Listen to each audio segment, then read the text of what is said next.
Hello મિત્રો, નમસ્કાર. દરરોજ બપોરે જ્યારે અમારા ઘરનો નોકર બધું કામ પૂરું કરી લેતો ત્યારે મારા સસરા તેને રૂમમાં લઈ જતા અને પછી 2 કલાક પછી જ્યારે તે બહાર આવતો ત્યારે તેની હાલત ખૂબ જ ખરાબ થઈ જતી. તેની આંખોમાં સોજા આવી જતા અને તેનું આખું શરીર પરસેવાથી લપજપ થઈ જતું અને તેનો ચહેરો લાલ થઈ જતો હતો. મારા સસરાના ઘરે 3 વર્ષ પહેલાં આનંદની પત્ની હતી. ક્યારેક એવું હતું કે જો મને મારી માનું ઘર યાદ આવે તો બધા મને વધુ પ્રેમ કરવા લાગે. અને એક દિવસ સાંજે અમે બધા સાથે બેસીને ચા પીતા હતા ત્યારે આનંદે કહ્યું કે આજે હું જે છોકરી દરેક માટે ખૂબ જ દયાળુ હતી તે પૈસા માંગતી હતી. પછી જ્યારે તે મારી પાસે આવી ત્યારે મેં તેને પૂછ્યું કે તેને પૈસા કેમ જોઈએ છે. તો તેણે કહ્યું કે તેના બાળકોને ખવડાવવાની વાત સાંભળીને મને તેના પર દયા આવી અને પછી હું તેની સાથે ગયો તેણીના ઘરે કંઈક ખાવા માટે. જ્યારે હું પીણા લઈને તેના ઘરે પહોંચ્યો ત્યારે મેં જોયું કે તેઓ એક જર્જરિત ઝૂંપડીમાં રહેતા હતા અને તેનો પતિ પણ આખો સમય દારૂના નશામાં રહેતો હતો. મેં તેને થોડાક પૈસા આપ્યા અને કહ્યું કે જો તને ક્યારેય જરૂર પડે તો તું મને યાદ કરી શકે છે. અને અમે બધાએ આનંદને કહ્યું કે તમે ખૂબ જ સારું કામ કર્યું છે. અને બીજા દિવસે સવારે મારા સાસુએ કહ્યું કે આજે તે ડૉક્ટર પાસે જાય છે કારણ કે આનંદના પપ્પાને શરીરમાં ખૂબ જ દુખાવો છે, તો આપણે ડૉક્ટરને બતાવીને દવા કરાવી છે. આનંદે કહ્યું કે હું તમને બંનેને સાથે લઈ જઈશ. મને તો આ સાંભળીને મેં પણ કહ્યું કે હું પણ માજી સાથે જઈશ, નહીં તો મારી પણ ત્યાં જરૂર પડશે. પણ મારી સાસુએ ના પાડી. તેણે કહ્યું કે તે અને જાતે જશે અને તમે બંને ચિંતા કરશો નહીં. પછી સાંજે જ્યારે મારા સસરા પાછા આવ્યા ત્યારે મેં તેમને પૂછ્યું કે ડૉક્ટરે શું કહ્યું અને કઈ દવાઓ લીધી, અને મને કહો, હું બધી દવાઓ તમને ટાઈમસર આપતી રહીશ. પપ્પા પણ મારી સાસુ સસરાની માએ કહ્યું, હું બિનજરૂરી ચિંતા કરે છે. મને બધી દવાઓની ખબર છે. હું સમયસર તારા સસરાને આપીશ. પછી હું વિચારી અને રસોડાનું કામ પૂરું કરવા જઈ. પછી મને યાદ આવ્યું કે હું નીચે ઉતરી ન હતી, તેથી હું ટેરેસ પર દોડી, પણ મારું નસીબ ખરાબ હતું.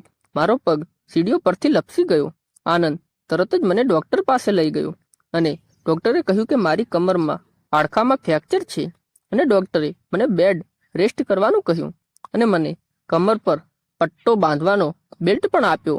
પછી અમે દવાઓ વગેરે લીધી અને મારા સાસુ અને સસરા મારી હાલત જોઈને ખૂબ જ પરેશાન હતા. પણ હવે હું એ વાતથી ચિંતિત હતી કે મારા માતા વૃદ્ધ છે, તે ઘરનું કામ નહીં કરી શકે અને ડૉક્ટરે મને ઉઠવા દેવાની ના પાડી દીધી છે. હવે ઘરનું કામ કેવી રીતે થશે? તેથી મેં આનંદને કહ્યું કે તે આજે એક નોકરાણીની શોધ કરવા જઈ રહ્યા.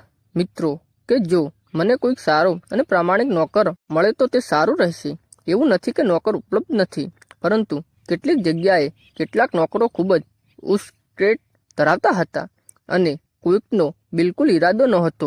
એક અઠવાડિયું ઘરના બધા કામો સંભાળે છે કારણ કે તેને કોઈ નોકર ન મળ્યો, પણ તેને ઓફિસ જવાનું હતું. તેથી જો હું કંઈ કરી શકું તો તે આ વસ્તુને વધુ સમય સુધી મેનેજ કરી શક્યા નહીં. પછી મેં વિચાર્યું કે શા માટે મારી માસીની બહેનની દીકરીને થોડા દિવસો માટે મારા ઘરે બોલાવું. પણ જ્યારે મેં તેને ફોન કરીને આખી વાત કહી તો તેણે કહ્યું કે તેની દીકરીની પરીક્ષા ચાલી રહી છે, તેથી તે પણ આવી શકતી નથી. અને એક દિવસ સવારે અમે બધા મદદ કરવા માટે ભગવાનને પ્રાર્થના કરવા લાગ્યા. પછી અમે લોકો બેસીને ચા પી રહ્યા હતા ત્યારે અચાનક અમારા ઘરનો દરવાજાનો બેલ વાગ્યો.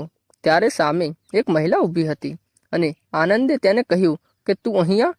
હું અને મારી સાસુ પણ પૂછવા લાગ્યા કે અમે આ સ્ત્રીને ઓળખતા નથી, પણ કદાચ આનંદ તેને ઓળખતો હતો.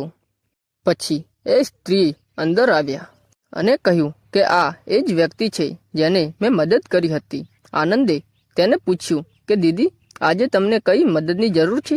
તો તેણે કહ્યું કે આ મારા પતિએ હવે દારૂ છોડી દીધો છે અને તે પણ કોઈ કામ શોધી રહ્યા છે. હું પહેલેથી જ એક ઘરમાં કામ કરું છું. મારા પતિ મારા માટે પણ કામે લગાડવા વિનંતી કરું છું, તો અમારા ઘરનું પણ સારું થવાનું શરૂ થઈ જશે. અને અમારા ચહેરા પર એક નવી આશા જાગી ગઈ કે કદાચ હવે અમને ઘરનું કામ કરવા માટે કોઈક મળી જશે. અમારા ઘરે તો કામ છે, પણ શું તમારા પતિ ઘરના કામો કરી શકે છે? તો તે બોલી કે હા, મારા પતિને ઘરના બધા જ કામો આવડે છે. તો પછી મેં કહ્યું કે આજથી જ ઘરનું કામ કરો. તે ગરીબ વ્યક્તિએ ઝડપથી ચા બનાવી અને પછી અમે બધાએ ચા પીધી અને આનંદ તેની ઓફિસે ગયો અને હું અને મારા સસરા થોડા દિવસ પછી મારા રૂમમાં ગયા. મારું ઘરનું રોજ બપોરે કામ પછી મારો નોકર મારી સાથે મારા સસરાના રૂમમાં જતો અને અંદર જતો. મારા સાસુ અંદરથી દરવાજો બંધ કરી દેતા. જ્યારે તે બહાર આવતો તો તે પરસેવાથી લપડપ થઈ જતો હતો અને તેનો ચહેરો પણ ખૂબ જ ઉદાસ લાગતો હતો.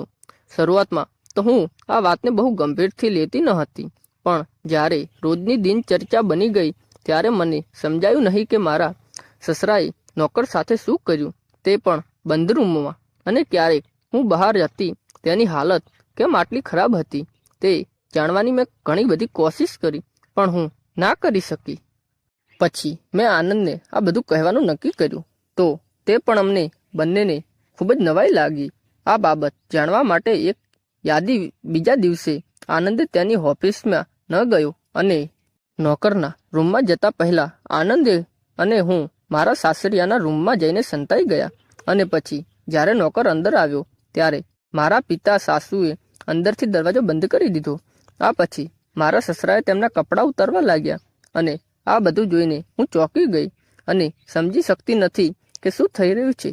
પછી મારી સાસુએ એક મોટી બોટલ લાવી અને તે બોટલ નોકરને આપી અને તેણે મારા સસરાના શરીર પર મસાજ કરવાનું શરૂ કર્યું, જેના કારણે તેનો ચહેરો લાલ થઈ જતો હતો અને તે હસવા લાગ્યો અને અમે બંને તરત જ બહાર આવી ગયા.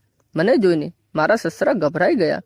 આ બધું અમને ક્યાં વગર છુપાઈ રીતે કરવામાં આવી રહ્યું હતું. મારી સાસુએ કહ્યું કે દીકરા, એવું કંઈ નથી. વાસ્તવમાં અમે આ તેલ કોઈક બાપજી પાસેથી લાવ્યા હતા અને તમને કહ્યું હતું કે માલિશ કરીને બધા દર્દ દૂર થાય છે, શરીરમાં સાજા થઈ જશે. પણ અમે તમને આ વિશે કંઈ નહીં કહ્યું કારણ કે તમે આ તેલને લાડકી અંધવિશ્વાસની વાત કરીને બનાવી શકો છો.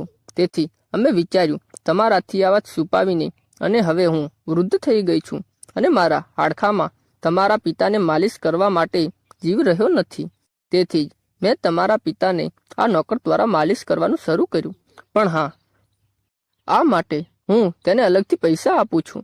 મારી સાસુની વાત સાંભળીને હવે મારી શંકા દૂર થઈ ગઈ હતી અને મને પણ ખબર નહોતી કે હું તેના વિશે શું ખોટું વિચારી રહી છું. આખી વાત જાણીને મને ક્યારેય તેના વિશે વિચારવું નથી અને તમારા મનમાં એક વસ્તુ વિશે 10 વાર વિચાર ન હોવો જોઈએ. તો મિત્રો, તમને આ વાર્તા કેવી લાગી અમને કોમેન્ટ કરીને જણાવો. અને જો તમે અમારી ચેનલ પર નવા છો તો અમારી ચેનલને સબસ્ક્રાઈબ કરો અને બેલ આઇકન દબાવો. આભાર મિત્રો. હેલો.